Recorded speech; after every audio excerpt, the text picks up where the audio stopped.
Hey, what's up? Welcome to MYFI. Got a special episode for you today. Kind of a bonus episode, but it's special for two reasons. And the first of which I want to talk about right now, because today, August 1st, the day that we're dropping this episode, we're also doing a giveaway with our friends over at Walrus Audio. Walrus Audio makes guitar pedals. They're incredible. I use a ton of them.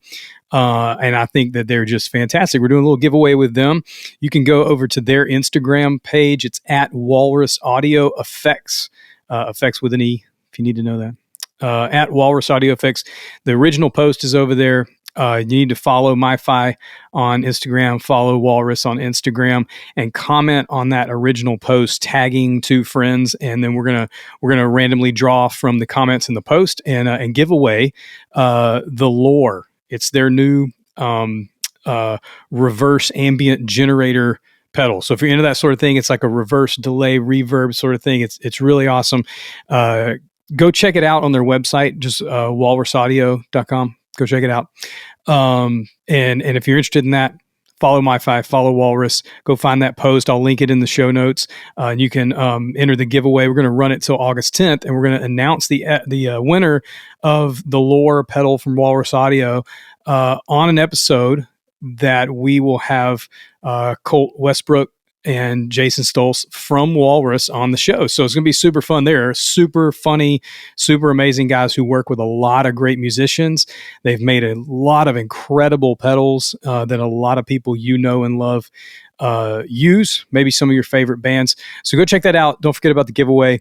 And today is a bonus episode with just yours truly. And I want to talk in depth about my 10 favorite albums of all time.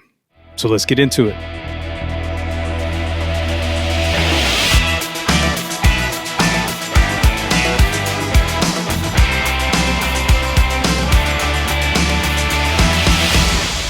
All right.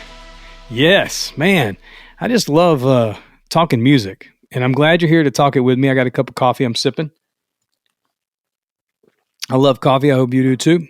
A couple episodes ago in the show opening, I talked about one of my top 10 favorite albums of all time. Now, I'm not saying these are the best albums. Let's be clear, because I think that has a lot of criteria around it. And I think my top 10, what I think are the best albums of all time, would be a different list. These are my favorite. They're the records I can't get enough of. They're the records that I listen to a lot. I have a playlist actually that I'll link in the show notes as well on Apple Music, which is my streaming service poison of choice. And I will link that up so you can check it out. But I have a playlist with all of these records in it. And if you're into that, you can click that in the show notes and go check it out. But what I want to do is just talk through from 10 to 1. I did put them in order, but I'm not super committed to this order. Okay, I'm putting that out there because I think it's rotated, and I messed around with this for months. You know, when you have a little, I don't know. This is what I do in my free time: mess with my playlists. You know what I'm saying? Some people are flipping through social media, and I'm kind of okay. I'm flipping through social media too, but I'm also like messing with playlists. So give me a break, okay? Let's jump into it though. I'm gonna go 10 to 1, okay? And when I get to 1, I'll tell you this: number one has been my favorite album of all time for years and years and years and years. It's never changed. So number 1 holds the number 1 spot. And so you'll see it when we get there. If you're watching on the video podcast on Spotify or YouTube, I'm going to pull up LPs and kind of talk about this, because if they're my favorite records, you know, I got to have them on vinyl. You know what I'm saying? So let's get started. Number 10. Talked about this one a couple of weeks ago, and that's what kind of started this idea in my mind to do this little kind of bonus episode here. But I hold in my hands a copy of my number 10 favorite album of all time. It is called Ghost in the Machine by The Police. It's an incredible album. This copy that I have of it is a half-speed master from Abbey Road, and it sounds amazing.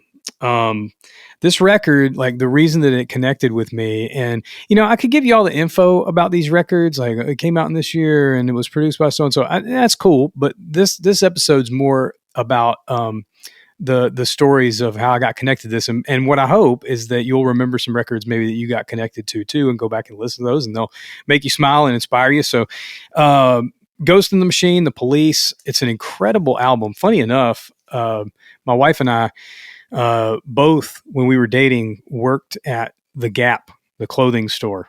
Maybe you have one of those where you are, but it's like, anyway, we both worked there. And for whatever reason, the Gap had a women's t-shirt that was the cover of Ghost in the Machine. And my wife just thought it looked cool and she bought it. And I always thought it was cool when she wore it, even though she doesn't even know who, made that record. But I thought it was cool that she had this shirt. Years before that, I had heard a band do a cover, a band called Black Eyed Siva. They were this real underground band, like indie thing. And they covered this on a record. And I heard the cover and I was like, man, that's a great song. And I thought it was their song. But I found out it was a cover. The song's called Invisible Sun, and it is the third track on this. So the track listing on this: Spirits in the Material World, which is a big hit for the Police. Every Little Thing She Does Is Magic, also a big hit for the Police. And then Invisible Sun, Hungry for You, and Demolition Man are also on that side of the album. But the two hits, the first two tunes, those were big ones: Spirits in the Material World and Every Little Thing She Does Is Magic. Invisible Sun's the third track. And when I found out the Police did it, I went and listened to their version, and it was fan-stinking-tastic. And obviously the originals are usually the best. We could do a bonus episode sometime. Maybe we should, that we talk about cover songs that are better than the originals. We should do that. That would be super fun. But I love this album. You should go listen to it if you can get it on vinyl, which I think it's pretty common to find. I have an original copy of it as well. Like an OG from the 80s. I can't even remember when this came out. I want to say it was like 83, but I'm totally making that up. I should have looked at that before. And I don't think it's covered up by this half-speed master sticker thing that they put on it. So I can't see the original year. But I'll put some more information about it, and I'll link it up in Apple Music too, so you can go listen to that one as well. So let's move on. Going to grab my number 9 record. Number 9 on the list is What's the Story, Morning Glory. What's the Story, Morning Glory. There, I got it out. By Oasis. Songs off this, even if you don't know this band, which I don't know how you don't know this band or this record, but songs off this. This is the Champagne Supernova. This is Wonderwall. Everybody has got their Wonderwall jokes. Don't Look Back in Anger is one of my favorite tracks on this album. Though I had a friend of mine, his name's Mike, and Mike and I, our senior year of high school, went with some people down to Gulf Shores, Alabama, for a little vacation.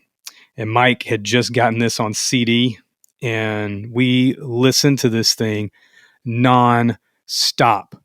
So my memories of that, are pretty vivid. And I don't know if you have one of those like summer records, back when you were in high school, college, it kind of stick with you. But I'm thankful that it was that record, because this is such a well-written album. Roll With It's a great song. Wonderwall's a great song. Don't Look Back in Anger is a great song. But I'll tell you, my favorite 2 songs on the record are She's Electric and Morning Glory, the title track, if you will. Both of those are just really cool. She's Electric is very Beatles vibe, and it's kind of a unknown. I wouldn't say unknown, but it's a lesser talked about track, on this album, because the hits were Champagne and Wonderwall, and even Don't Look Back in Anger were hits, from this. And so She's Electric's great, got a cool Beatles vibe to it, and Morning Glory is like a dark rager rocker, man. It's just really, really cool. So if you've never checked this album out, go check it out. I'm not even sure that I would say this is Oasis. Yeah, I'd probably say it's their best record. Definitely Maybe's a great album too, but this is probably their best record, and definitely my favorite. So if you've never heard What's the Story, Morning Glory by Oasis, you should go listen to the whole album, and especially listen to She's Electric and Morning Glory. They're back to back later on the album. I heard a story one time that during the making of this album, they were working on, I want to say it was Champagne Supernova, and they worked out the tune, and Noel showed Liam the lyrics and he looked at them, and then they left and went to lunch, and they came back and he like one took the whole vocal in like one take with no sheet. Like he like looked at it once and somehow sort of like memorized the lyrics. I don't know. It's mythical rock and roll folklore, sort of thing. So anyway, hope you enjoyed that little tidbit. That was number 9. What's the Story? Morning Glory by Oasis. Let's talk about number 8 on the list. Number 8, Achtung Baby by U2. Now U2 gets a bad rap sometimes. I mean, I have a lot of friends that are big U2 fans. I know them. I've seen U2 twice. Never seen the Police, never seen Oasis. I need to talk about my live experiences with these bands too. Never seen those two bands. Seen U2 twice. Saw them once at Madison Square Garden, actually, which was just crazy. It was in 2005, so that was the Vertigo tour, I think. And then I saw them recently here in Atlanta. Well, I say recently. It was like 2017, I think. But anyway, Achtung is my favorite. Like the Joshua Tree is their like seminal, and I would say that it's the best record. It's like the big one. It's like the one everybody talks about. It's their thing, and it's a great album. Rattlin' Home's a great album. Unforgettable Fire, All That You Can't Leave Behind. I think that they've made some just stellar albums, but there was something about Achtung Baby that was like a little edgier and more rock and roll. And my favorite U2 song of all time is on this album too. It's Until the End of the World. And I just love that tune. The guitars in that tune are awesome, and it's super energetic, not too long. It's like a rock song. And I think that U2 writes more rock songs than they get credit for. It feels like they write poppy tunes and ballad tunes, and maybe rock tunes. But I mean, when I say rock, I mean like a rager, and Until the End of the World is that. I mean, it's aggressive and fun, and I don't know, I just dig that song. But this record had some huge hits on it. Even Better Than the Real Thing was huge. One was a massive song for them. Who's Gonna Ride Your Wild Horses is on this, another MTV hit. Mysterious Ways, She Moves in Mysterious Ways, great song, huge hit. And then like some B-sides that people talk about a lot with this album, like Acrobat and Love Is Blindness and Trying to Throw Your Arms Around the World, The Fly, that Bono had like based a character on for the pop tour. And I mean, just super cool. And the artwork is cool to this album. It was like all these random crazy pictures. Yeah. If you've never listened to this album, like I had a friend over a while back and I threw this record on, and every time a song would come up, they would go, "Oh man, I didn't know that song. Oh man, I didn't know that song was on this record. I didn't know that song was on this record." It's just like one great song after another. And this came out, man, I want to say it doesn't say the original copyright on this press I have right here. I don't have an OG of this in vinyl. They're really expensive. Man, early 90s, obviously early to mid 90s, this record was what they were riding on. And it was great. You should go listen to it. Start at the beginning. Zoo Station's awesome. Listen all the way through. Killer album. Have a lot of memories attached to this one. All right. Next on the list. Next up, number 7.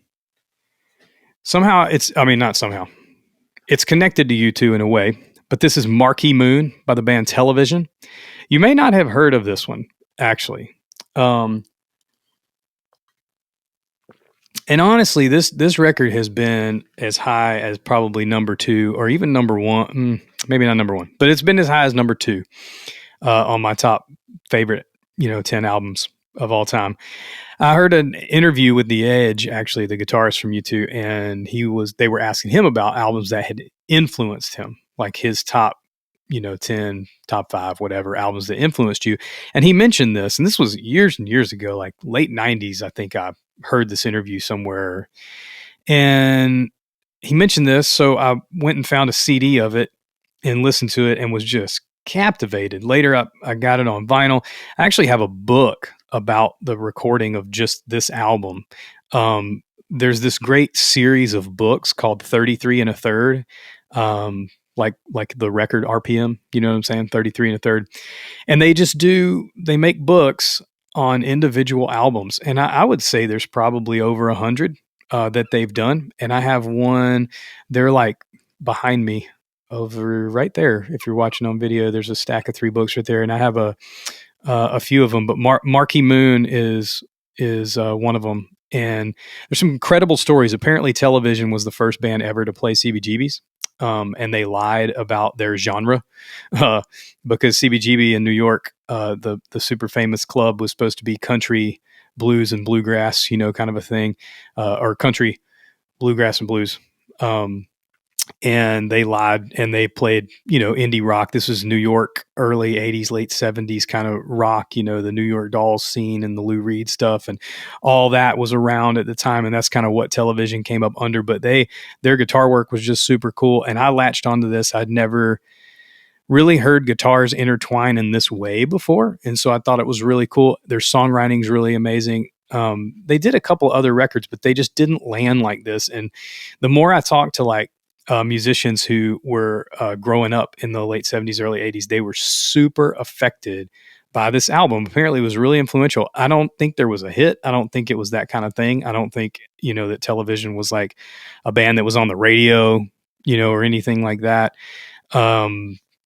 But it influenced a lot of people. And so if you never heard this, if that early 80s rock, New York rock scene is your thing, and even if it's not, go give this record a chance because it really stuck with me for some reason. There's only 8 tunes on here. See No Evil's a great song. Friction's a great song. The title track, Marquee Moon's a great tune. You should definitely go check it out. Andy Johns produced this album. Andy Johns had worked with the Stones and the Beatles and like all kinds of people. I mean, he was incredible. His son Ethan Johns produced records recently, as in the 2000s and 2010 era. He worked with Ray LaMontagne and Ryan Adams, and the first couple of Kings of Leon records where Andy John's son Ethan was producing on those. And so anyway, I mean, he did great work on this album too. So go check it out. It's pretty stellar. Really, really love this album. Television, Marquee Moon. Go check it out. All right, next up is In Rainbows by Radiohead.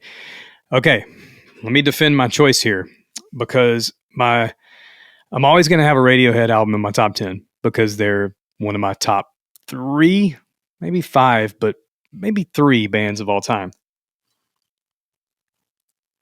I think that, sorry, I'm sipping my coffee. I think that this record is one of the more consumable Radiohead albums, meaning the songs are a little more traditionally formed, rather than, I would say like Kid A, which is sometimes my favorite Radiohead album, or OK Computer, which is sometimes my favorite Radiohead album, or Amnesiac, which is also sometimes my favorite radio. It fluctuates. And honestly, I almost picked Hail to the Thief, which came out in like 2003, I think, for this, because Hail to the Thief is always in my 1 or 2.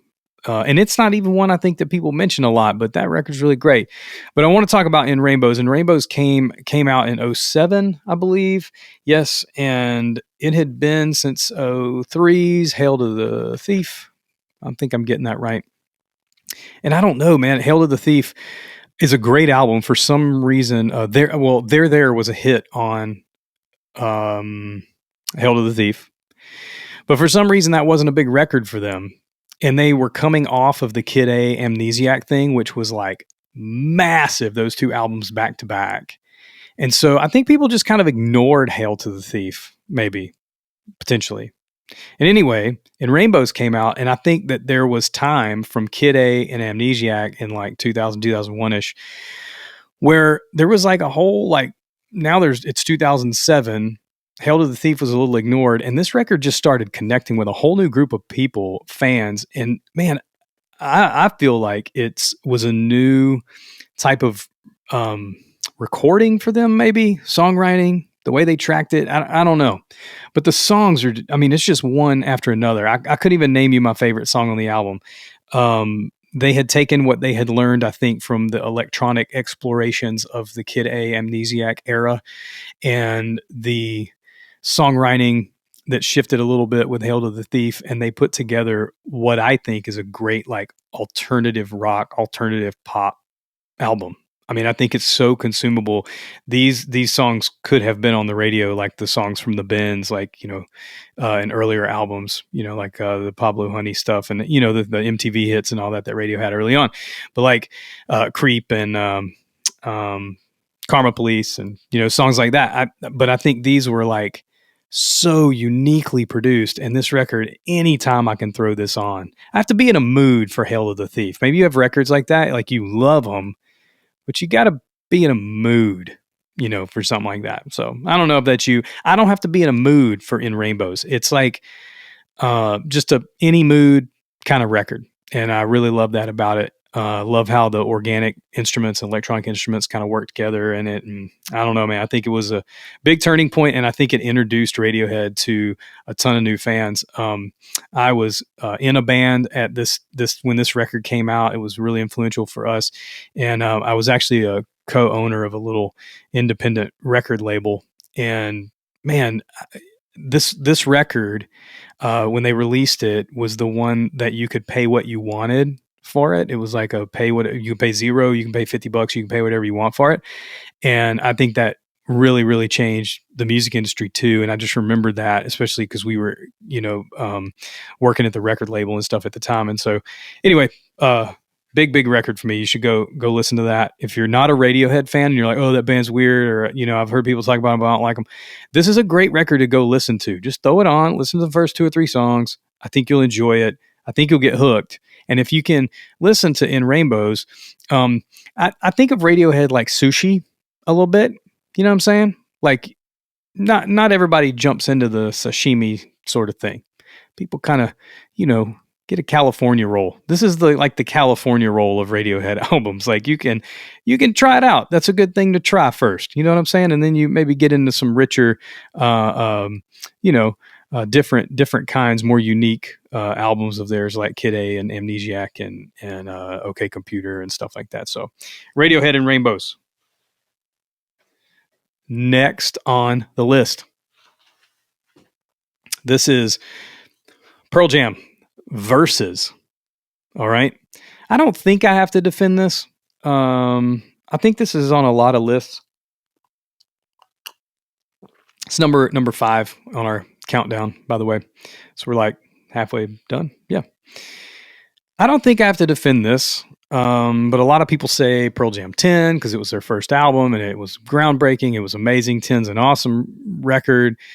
Some people would say Vitology was their greatest album. I don't know. I feel like everybody has a little bit of a different opinion on it. But for me, Versus was really great. I got a copy of 10 on cassette for my 13th birthday. My friend Chris gave it to me. Yes, I actually remember that. He actually gave me Pearl Jam 10 and Aerosmith Pump on cassette tapes for my birthday. So shout out, Chris. You're the man. I listened to 10 and I thought it was awesome. I think, if I remember this right, my older brother and I were home for Christmas. I mean, obviously all of us were I say at home. We had gone to my grandparents' house. We were in like middle school and high school. I don't know why I said home, but the whole family was there. Like my aunt and uncle and their, our cousins and their kids and everybody was there. Well, we got some Christmas money and we went shopping after Christmas. There was a little cassette store. This was still cassette time because I think this record was 93. Yeah, 93. And we went to a cassette shop. I don't remember what my older brother bought, but I bought Pearl Jam Versus and I put it in, and the first track is Go, and it just starts with these drums, and I'm like, oh man, this is going to be a great record. It was like riding your favorite roller coaster and you're like going up the tracks, and you just know this is about to be amazing. That's the way I felt listening to Versus. This record has some of the best melodic hooks on it, like Daughter and Glorified G and Dissident. Man, the bass line on the song Rats is so good. Rearview Mirror is an incredible rock song. Elderly Woman Behind the Counter in a Small Town, long title, great song. I think they still do that live a lot. And Brendan O'Brien produced this record. Brendan O'Brien was just, if you look up his discography, it'll blow your mind. I mean, from the Killer's Battleborn record to the Stone Temple Pilots stuff to this Pearl Jam stuff. I mean, I couldn't even get into it. But Brendan O'Brien is amazing. If you see his name on the back of a record, that record's good. So that was another hook. I think this record just sounded great. I didn't know enough back then when I was, in 93 or whatever it was when I bought this album. I didn't know enough to know that it sounded good, and why. But I just knew it sounded good. It was awesome. The drums come in, and then when Animal starts the second song, and then, he's doing the 1, 2, 3, 4, 5 against 1. I'm like, oh my gosh, this is just, I feel like I'm in like a fight or something. It was just awesome. I thought it was just great. You should listen to this record. Sometimes people skip over it. I can't see how, but every once in a while I've had a conversation with somebody and they're like, yeah, Pearl Jam 10. Yeah. Vitology. Yeah. And I'm like, well, Versus, what about Versus? And they were like, what record's that? I'm like, the one with the sheep on the front of it. You never listen to that one? Yeah. It's a very 90s cover. You should look it up if you're just listening to this, but, yeah, incredible album. I'm probably going to throw this on when I'm done. That is number 5 on the list. So let's move on to number 4. Here we go. Number 4. And I've got a confession to make about this in a second. This is Disintegration by The Cure. The Cure are awesome. And Kiss Me, Kiss Me, Kiss Me is also a great album of theirs. And I love The Cure. Disintegration is my favorite Cure album. It's always been my favorite Cure album. I think it's the best Cure album. Last episode, I was talking to Kimmy Shelter from Starbenders, and I called this album Disambiguation. I have no idea why I said that. I think that she said something that made me think of the band Under Oath.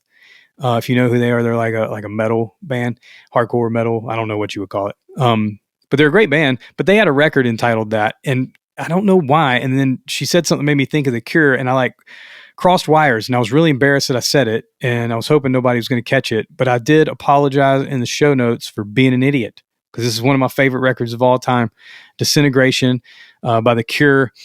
So let me see what side this is. It is side B of the first LP. So this is like a 2 LP reissue that I have. This is a reissue from 2010. On side B, you get Love Song, maybe the biggest Cure song ever. Love Song and Friday I'm in Love are probably the 2 biggest Cure songs ever. Love Song, this is all on one side of the first LP. Love Song, Last Dance, Lullaby, and Fascination Street. And y'all, Fascination Street is in my top 20 favorite songs of all time. You know what? I'm going to link that playlist because I have a playlist of my top 20 favorite songs of all time. Now, right now, there's 21 songs in it. So I couldn't get rid of another one, but I'm still calling it 20. Maybe I'll delete one before I'm going to leave it. But I'll post that link in there, and Fascination Street is in there. It'll always be in there. I love that song. The bass line that starts that song is just amazing. And I love how The Cure always draws out intros with so much tension. I don't know how long that song is. Let's say it's 5 minutes. I think the intro is 2.5. It's crazy, but it just draws you in, and it's just amazing. You should go listen to this. I don't know. I haven't met a lot of people that are really into this record. I have a couple friends who are into The Cure and they're into this record, but most people who I meet are just fans of music, don't listen to The Cure much, and they are phenomenal, and they're super important to the landscape of music. They've been inducted in the Rock and Roll Hall of Fame. They're amazing. They're going on a European tour this fall. They have a new record coming out this fall. I just really like them. I just really like The Cure. It's sad music you listen to when you're sad because you want to listen to sad music when you're sad, I guess. I don't know. But anyway, it's a great, great, great album. Start at Love Song and listen to Love Song, Last Dance, Lullaby, Fascination Street. You'll be hooked. Go back to the beginning of the record and just listen to it all the way through, because Plain Song and Pictures of You, awesome song. Awesome Cure song. Great, I would say, hit. For them. So Disintegration, The Cure, it's number 4 on my list. Let's move on. Number 3. Number 3. the classic Appetite for Destruction, Guns N' Roses, the Guns N' Roses. You know, I said this, I think at the end of the last show, but I don't think we've had an episode actually. Man, maybe, but I think Appetite for Destruction has been mentioned in every episode we've done. It was one of those records when it came along. I think it was 87. Let's see if it says the original year on the back of my repress. I do not have an OG of this either because those suckers are pricey too. I think it was 87 because this is, it's got to be because this is the 30. I just saw them announce the 35th anniversary of this album. So it was 87. And hit after hit after hit. This record was cool because it sat like, I heard a theory recently about where this thing sits in the timeline. So a lot of people say that grunge killed hair metal. Y'all know I love hair metal. I got my t-shirt on right now from the stadium tour. Just saw Def Leppard and Motley and Poison and Joan Jett a couple months ago. So I got my t-shirt on. I love hair metal. I don't think grunge killed hair metal. I heard a theory once that I kind of agree with, that Guns N' Roses' Appetite for Destruction actually killed hair metal, because Guns N' Roses wasn't hair metal. It was like modern classic rock, if that makes sense. It was just riff. It was dangerous. It was angry. It had some of the anger and riffage of grunge.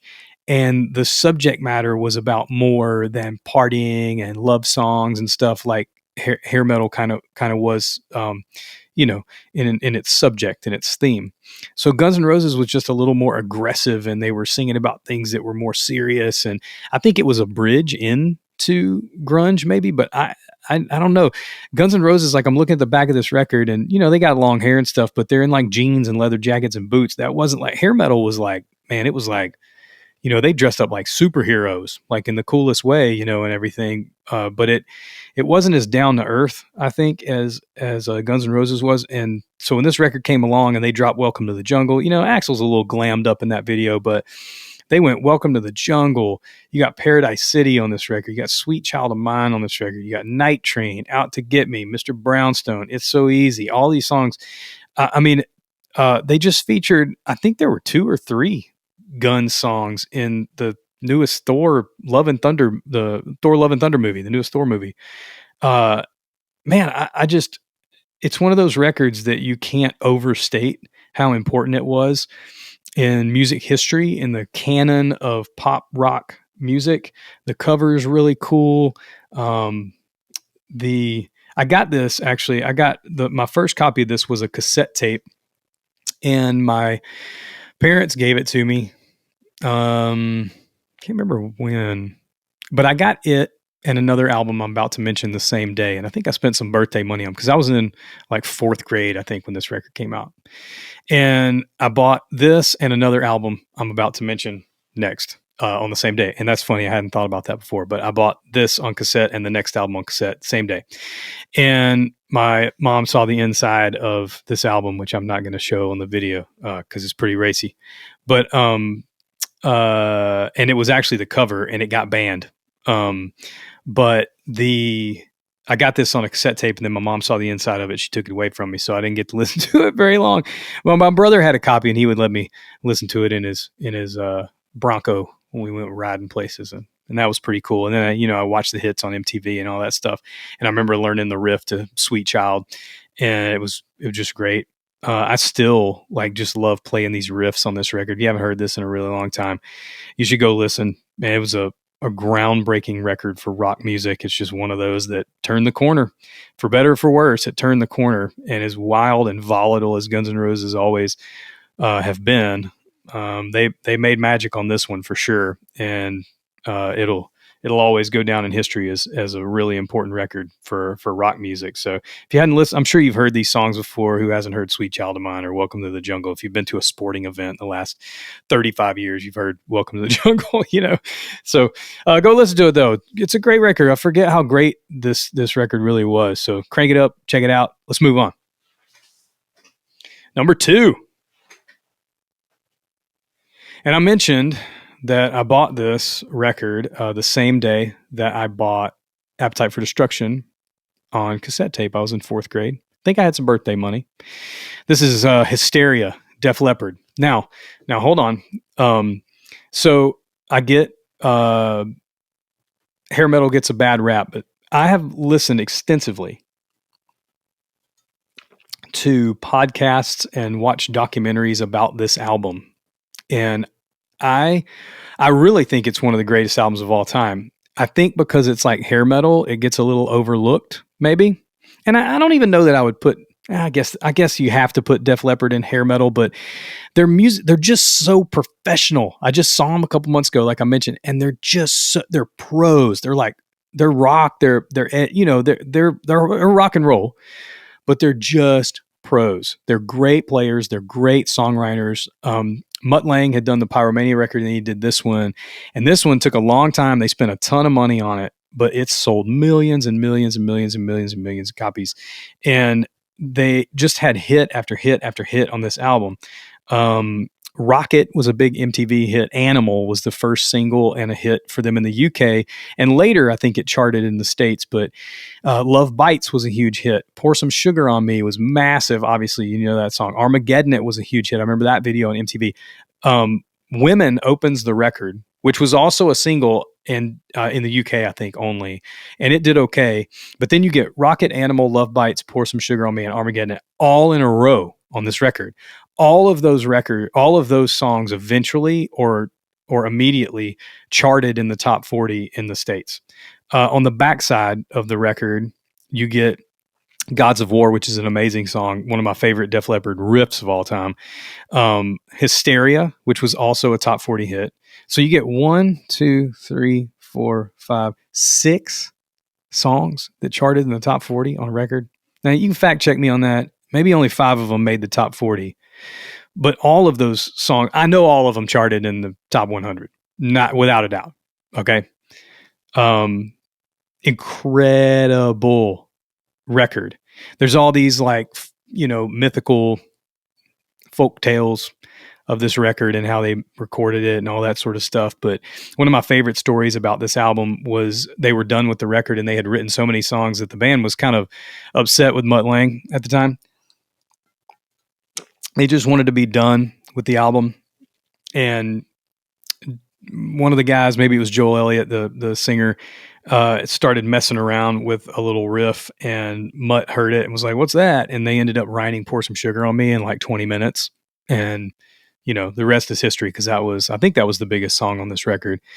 And man, I remember the video of Rocket when I was a kid, because they sing about all these other bands in that, and they're showing stuff on the screen with all these other music videos. And Rocket was a song that was like a homage to the bands that had influenced them, growing up. Animals got a great chorus.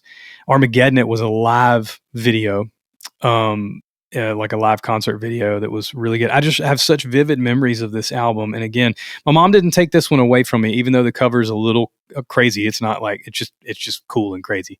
So she didn't take this one away from me. She took Appetite, but she didn't take this one. So I spent extra time with this record, I think. So thanks, Mom. Thanks for that. Because if you hadn't taken away Appetite, I don't think I would have grown in my love for this record as much. And I really, really love it. If you never heard it, or you just know Pour Some Sugar on Me, you really should go listen top to bottom to this, because it stands the test of time. I think it's been remastered and re-released on like an anniversary recently. I can't remember what it was, but I just ordered a 2 LP. This is an original copy. This one was 87, I think, as well. Yes, 87. And this is an OG. I don't really like to play my original copies a lot, and so I ordered a 2 LP repress of it. So I'm excited to see how that sounds, because it's the remastered version. And what's available on like Spotify and Apple Music and all that is also the remaster. They may still, I didn't look, but you could still listen to the original version in like ABM. But I'm excited to listen to the remastered version. I hope to get that in real soon. Number 2. Def Leppard, Hysteria. And now, for my favorite album of all time. This hasn't changed in a really long time.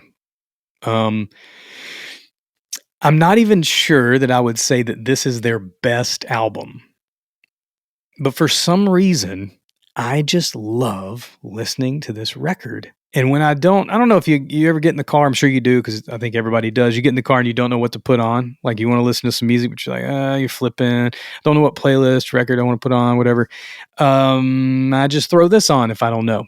And this album is Sticky Fingers by the Rolling Stones.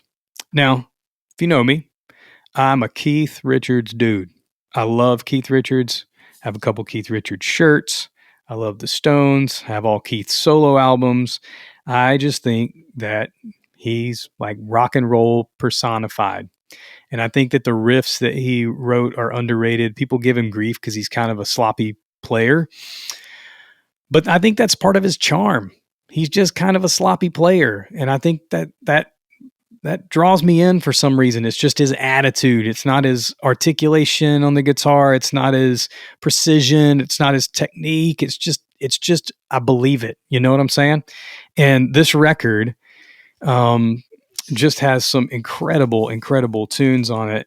This version, have a few copies of this album, actually, because I don't want to listen. I have an OG. If you know much about this, the cover is like mixed jeans, and there's like you see a zipper on the front of his jeans.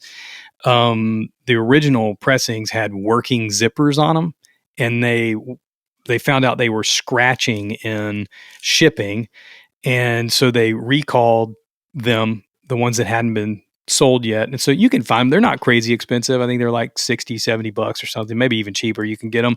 But a friend of mine, Adam, he bought me original zipper copy when he was on vacation in New York one time. And so I don't listen to that one. This is from a box set, this pressing that I have right here, and it's great. It's a remaster.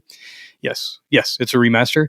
And then I also have a press from 1986. It was not a remaster, but I do listen to that one sometimes because it's just kind of got a different vibe than this remaster. But the songs on this, it opens with Brown Sugar, a huge Rolling Stones song. Sway, also a great song. Wild Horses, a huge hit for them.